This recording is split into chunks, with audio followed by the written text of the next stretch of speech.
acá, célula presentadora, activa el CD4 o activa el CD8. El CD4 prolifera una parte de memoria, otros efectores. Mismo concepto.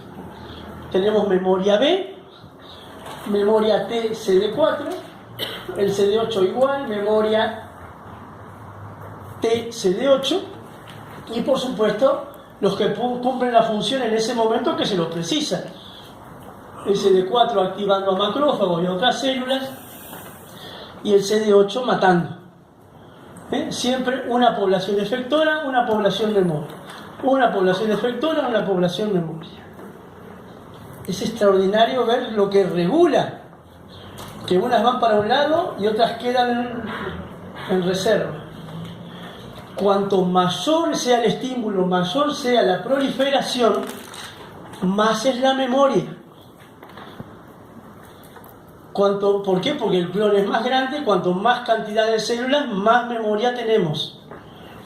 Por eso importa que hayan varias inmunizaciones.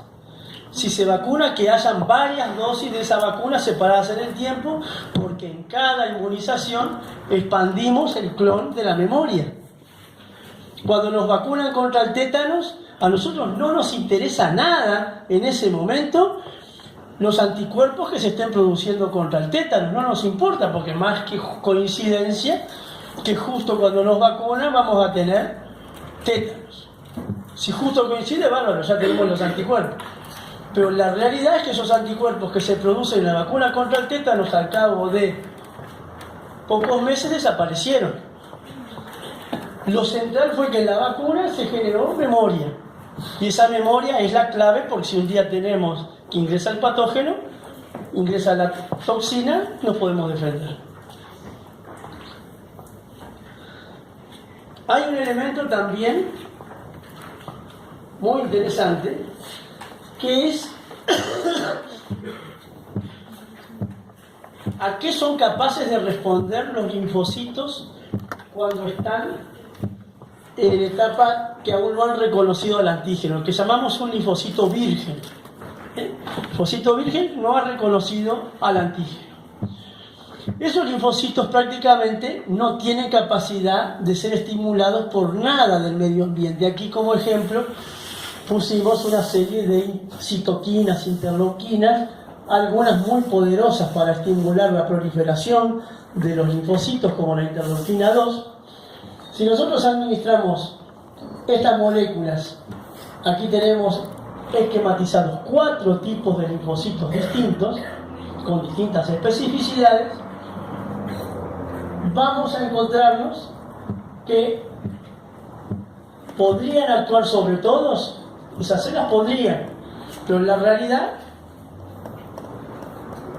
no sobre esta, no sobre esta, no sobre esta, sí sobre la que es roja. ¿Por qué? ¿Qué encuentran de distinto en ese linfocito esquematizado en rojo como para que sea candidato a responder a todas esas señales del entorno?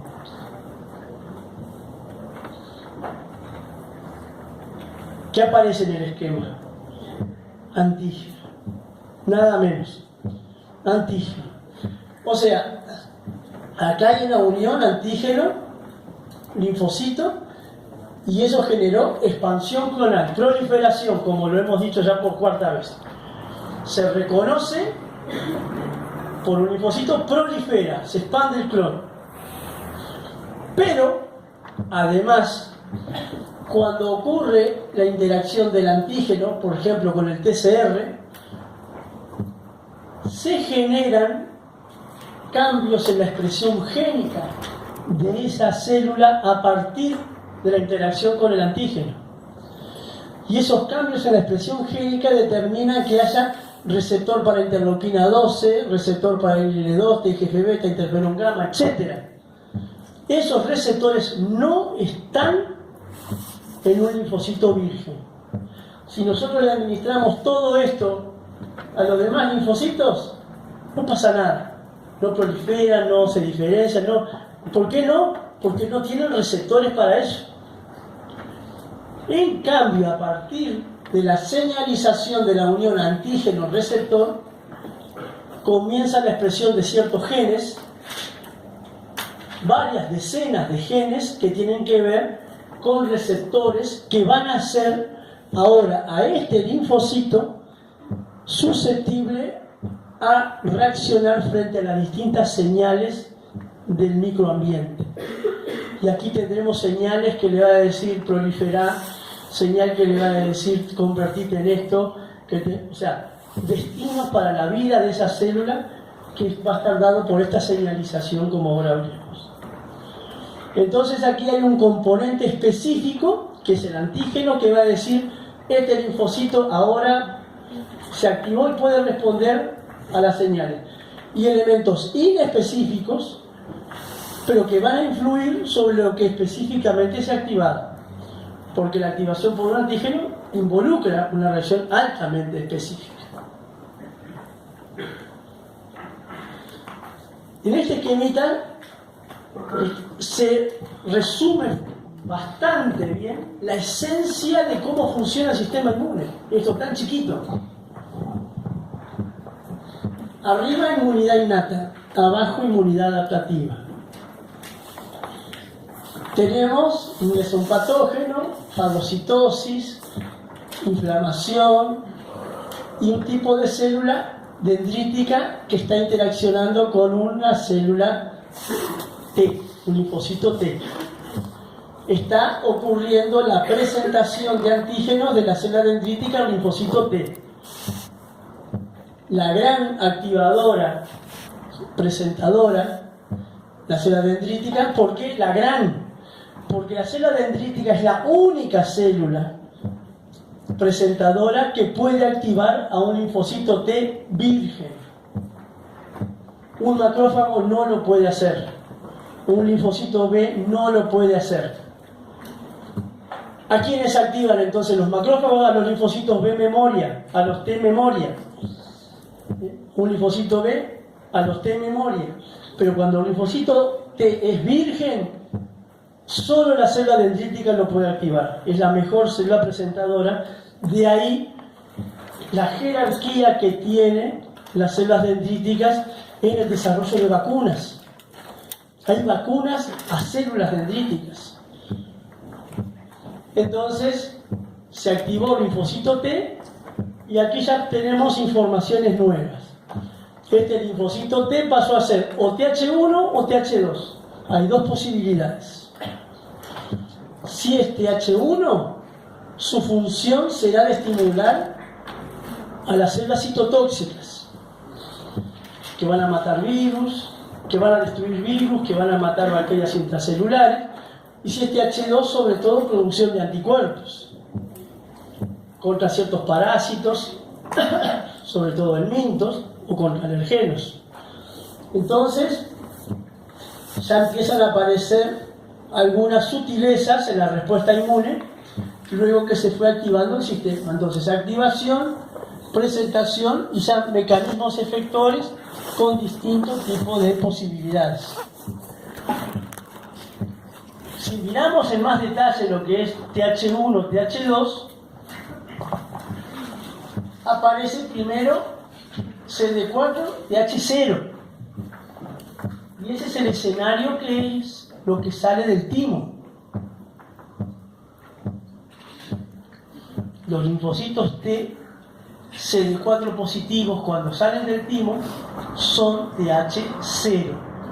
No se sabe qué les va a ocurrir después. Por eso lo que podemos entonces ahora es incorporar el concepto de que los linfocitos T, CD4 se diferenciaron en el timo, pero no totalmente. Luego le queda pendiente etapas de la diferenciación que llevará a este tipo de célula, TH1 con efectos contra los patógenos intracelulares o TH2 contra los extracelulares. ¿Y qué hace que un linfocito TH0 sea TH1? Por ejemplo, citoquinas del medio, interleuquina 2 e interferón gamma.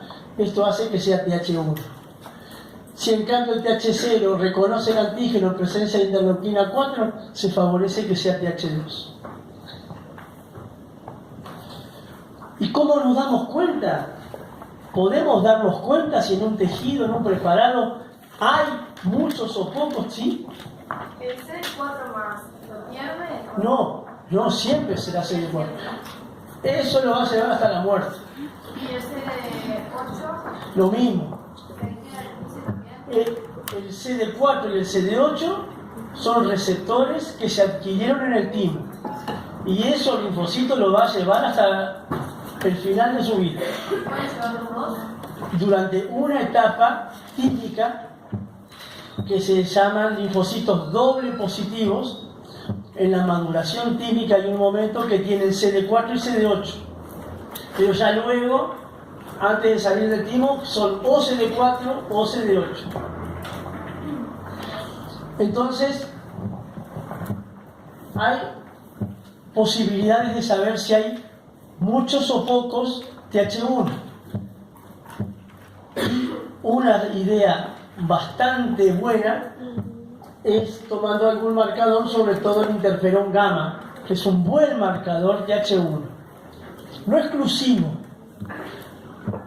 Los TH1 generan interferón gamma, pero el interferón gamma también en menor cantidad es producido por otras células, como por ejemplo las natural killer.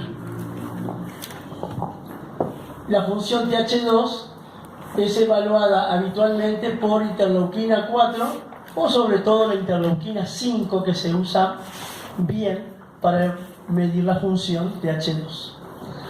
Entonces ahí estamos teniendo ya diferencias importantes en tipos de respuesta inmune que se van a generar a partir de un linfocito que era TH0, o va por un camino TH1 o va por un camino TH2, que son respuestas diferentes.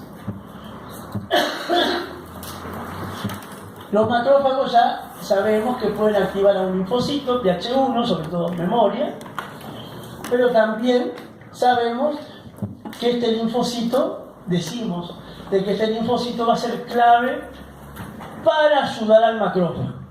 Y entonces acá en el esquema tenemos un macrófago infectado por micobacterias.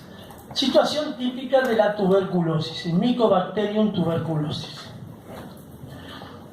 Aquí lo tenemos, está dentro de los macrófagos lo fagocitaron, eliminaron parte, pero no lo erradicaron, no eliminaron, no destruyeron a todos los Mycobacterium que había en el interior.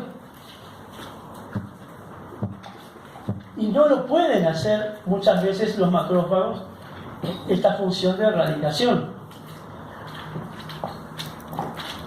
Entonces aquí importa considerar que tiene el linfocito TH1 que ayude al macrófago.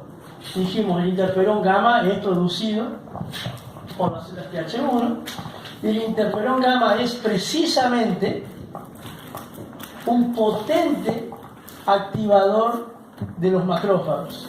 No solo porque los hace fagocitar más, está bien, sino sobre todo porque el interferón gamma activa los mecanismos de muerte en el interior del macrófago. Lleva a que el macrófago pueda destruir lo que tenía en el interior a los micobacterios, y aquí tenemos en el esquema un macrófago infectado activado, ahora eliminó al Mycobacterium tuberculosis. Es una situación de la clínica de todos los días. Nosotros esto lo podemos asociar con otro escenario clínico también frecuente. Ustedes saben que un paciente que tenga SIDA tiene una susceptibilidad aumentada a la tuberculosis.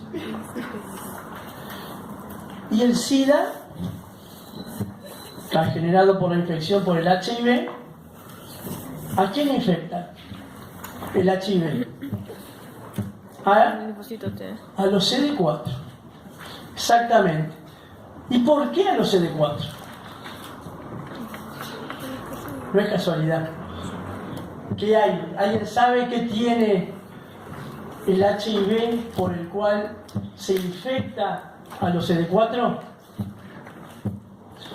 El HIV tiene dentro de sus proteínas una glicoproteína, la GP120.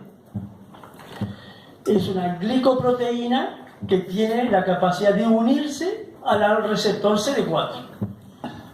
Entonces, esa unión determina que los linfocitos cooperadores CD4 queden infectados. Justo ataca al cerebro, llamémosle así, del sistema inmune, al linfocito que más ayuda al desarrollo de la respuesta inmune. Y dentro de los CD4, ¿a quiénes? Sobre todo los TH1. Entonces, nos encontramos de que hay una disminución TH1 cuando avanza la infección. Es decir, y si hay una disminución TH1, ¿qué va a pasar con el interferón gamma? Va a bajar. Hay menos TH1, se produce menos interferón gamma, y si nos encontramos que los macrófagos han sido infectados por Mycobacterium tuberculosis, no tendremos muchas posibilidades de eliminar al Mycobacterium del interior del macrófago. Entonces, eso es una lógica por la cual, cuando hay una afección como el SIDA, la inmunodeficiencia de este tipo, se genera una tendencia a tener mayor chance de tener infección por Mycobacterium tuberculosis, ¿sí?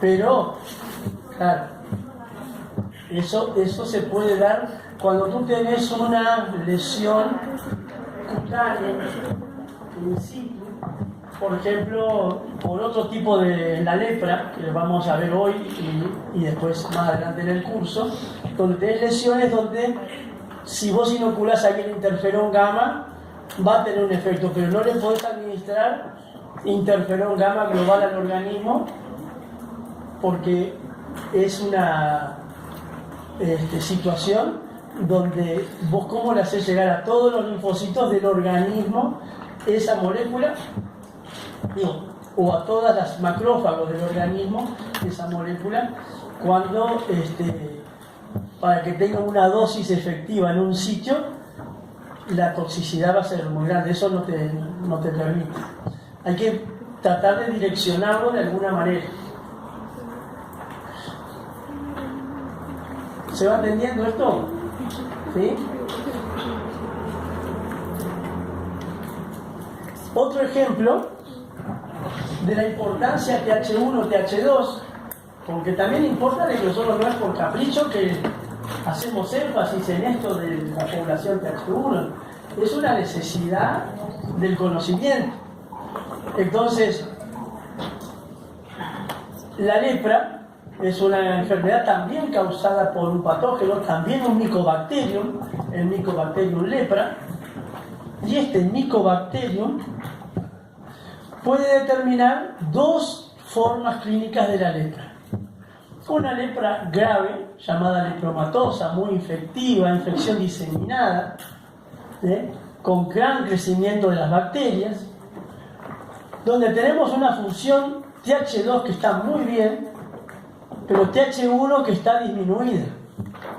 La TH2 está tan bien que se encuentran niveles altos de anticuerpos en suelo, pero inútiles, porque si los micobacterios están creciendo en el interior del macrófago, de nada sirven grandes cantidades de anticuerpos que estén en la sangre, porque eso no va a llevar a matar a los micobacterios que están dentro de los macrófagos. Y hay una forma de lepra mucho más atenuada, baja infectividad, bajo crecimiento en los macrófagos con función TH1 buena. Aquí aplicamos el mismo razonamiento que recién para la tuberculosis. Si tenemos buena función TH1, tenemos más chance de controlar esa infección. Y esto se manifiesta, por ejemplo, como una lesión que si bien es extensa, pero está bastante controlada, la lepra tuberculoide, y mucho más grave son las lesiones mutilantes de la lepra lepromatosa, donde, y es interesantísimo, el agente patógeno, la bacteria que genera las dos lepras, es la misma. No es que hay una bacteria más agresiva y otra más atenuada, es la misma bacteria. La diferencia es que en un individuo la función TH1 está afectada, que es en este caso, y en el otro individuo la función TH1 está conservada. Entonces la capacidad de respuesta es diferente. Y esto entonces hay que mirarlo en aspectos vinculados a cada individuo, en cómo reacciona su sistema inmune, si hay ciertos polimorfismos genéticos que lleven a una chance más TH1 que TH2. Y ahí entramos con cantidad de otras situaciones. Por ejemplo, en las alergias. En las alergias tenemos una función, una desregulación, que hay IgE contra algo que normalmente la gente no produce. Y el alérgico produce IgE contra esto y la gente normal no. ¿Y por qué produce IgE? Porque hay una determinada citoquina, que ya van a ver, que el linfocito TH2 mandó al B, y el B, en vez de producir IgG, produjo IgE. O sea que la desregulación estuvo en el linfocito TH2 que generó tal cosa. Bueno, aquí, ¿por qué hay una lepra y otra? Depende también del individuo, cómo reacciona, y no del patógeno. Entonces lo que está siendo aparentemente pequeño, luego en la práctica puede ser de gran dimensión en su significado. El linfocito T citotóxico. Ahora ahí decimos, el CD8 corresponde, mejor llamarlo precitotóxico. ¿Por qué? Porque el CD8 cuando sale del timo no sabe matar. Entonces, no es citotóxico porque no mata. Es un linfocito que puede reconocer, sí, lo extraño, asociado a MHC de clase 1, pero no mata. Cuando reconoce a lo extraño, adquiere la capacidad de matar. Pero ¿de dónde le viene esa capacidad? La capacidad le viene también de un linfocito CD4 que manda señales interferón gamma, interleuquina 2, y esto hace que este linfocito que salió del timo, al que se le llama precitotóxico, ahora sí adquiera la capacidad de tener la chance de ser asesino. Estas señales las mandó un CD4, ¿de qué tipo? De acuerdo a las citoquinas que ven ahí. TH1. ¿Por qué? Interferón gamma, un marcador TH1. Otra vez, como vimos para macrófagos, como vimos para otras cosas, otra vez acá nos encontramos entonces una citoquina TH1 que determina un cambio de comportamiento de un linfocito para convertirlo en verdaderamente asesino y poder entonces eliminar matando a una célula por contacto. ¿Y cómo es esto de la muerte por contacto? Arriba, linfocitos T citotóxicos. Abajo, la célula que va a ser matada. Para hacerla simple hoy, dos de los mecanismos importantes centrales de la muerte. Por un lado, gránulos de perforina.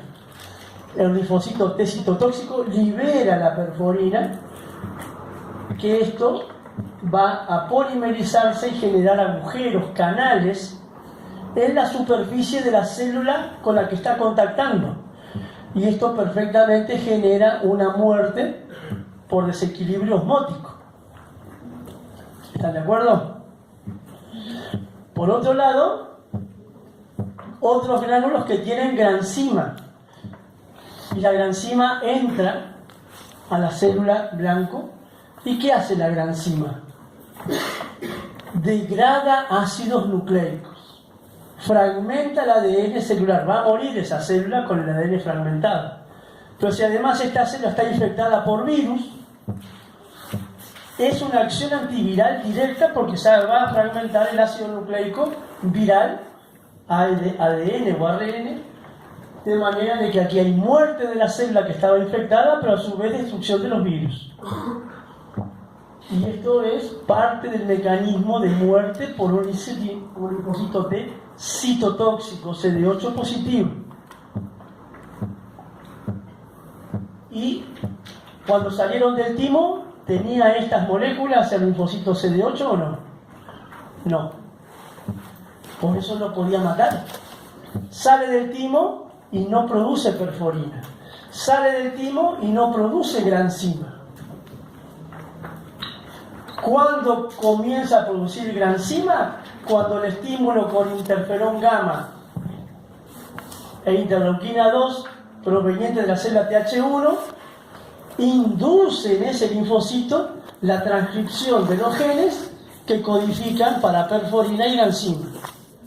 Entonces, a partir de esas señales, el linfocito CD8 precitotóxico se capacita para matar y pasa a ser verdaderamente un linfocito citotóxico.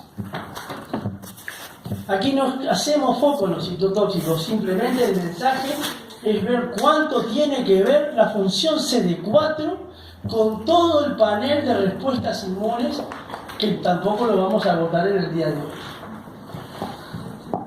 Si vamos mirando los tipos de linfocitos, ya sabemos TH1, TH2, pero también tenemos TH17, muy importantes, claves en la activación de los neutrófilos, grandes protagonistas de la autoinmunidad, los TH17.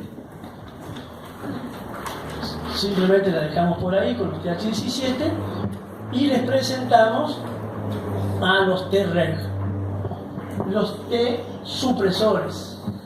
Todos son CD4, todos son CD4, pero unos son cooperadores y otros son supresores de acuerdo a cómo haya evolucionado la diferenciación del linfocito T, CD4. TH0, un estímulo con TGF-beta, una citoquina supresora, gran chance entonces de convertirlo en un Treg inducido. Entonces, para rescatar el concepto, esto sí es importante, nos encontramos con que hoy identificamos TH1, TH2, 17 Treg, todos derivados de una diferenciación de TH0 según interleuquina 2, C4, interleuquina 6 TGF-beta o TGF-beta. Fíjense la sutileza. TH0 reconoce antígeno en presencia de mucho TGF-beta, se genera un supresor. TH0 reconoce antígeno en presencia de TGF-beta e interleuquina 6, una citoquina proinflamatoria y una supresora, TH17. Y aquí lo otro ya lo habíamos visto. O sea, según en qué ambiente de citoquina se está reconociendo lo extraño, tenemos qué tipo de diferenciación tendrá el linfocito. Y genera efectos, respuestas efectoras completamente diferentes uno u otro. Pero el concepto es lo que Jennings en su época ya había propuesto, que la decisión sobre la dirección de la respuesta inmune adaptativa ante un antígeno particular, se toma a nivel de las células de la inmunidad innata, sobre todo las células dendríticas. O sea que ven que el tipo de respuesta inmune adaptativa dependerá de cómo se maneja la señalización por las células dendríticas. Casi nada. Si nosotros ahora queremos ver más globalmente la película, nos encontramos: ingresa un patógeno, bacteria intracelular. activación por células dendríticas, por células presentadoras, sobre todo las dendríticas. El linfocito TH0 se diferenciará a TH1. ¿Por qué? Porque si queremos matar a una bacteria intracelular, la respuesta TH1 nos va a activar macrófagas, natural killer, faltan los CD8, para que la respuesta sea efectiva contra algo intracelular. Ya que las respuestas efectoras no surgen por casualidad, sino que son acordes al patógeno, a lo que desencadenó la activación del sistema. Si por el contrario ingresa un alergeno, un patógeno extracelular, ¿y se ruido de aquí adentro? ¿Eh? Sí. ¿Y se puede cortar un ratito? Gracias. No, es el micrófono. Pero el micro. No, por favor, yo ya no me aguantaba. Bien. Ya estoy a esta altura, luego de 3 teóricos, ya estoy en la lona. ¿Pero qué? ¿Ese corazón qué onda? Un parlante, pues. Bueno, nos queda media hora. Bien. Ingresa un patógeno extracelular, o sobre todo en este caso un alergeno, respuesta TH0, a partir de TH0, diferenciación TH2. ¿Qué genera esto? Activación de los linfocitos B, producción de anticuerpos. Si es un alergeno, seguramente IgE, si es un parásito, el minto también. Entonces vamos a tener una respuesta efectora acorde con lo que queremos neutralizar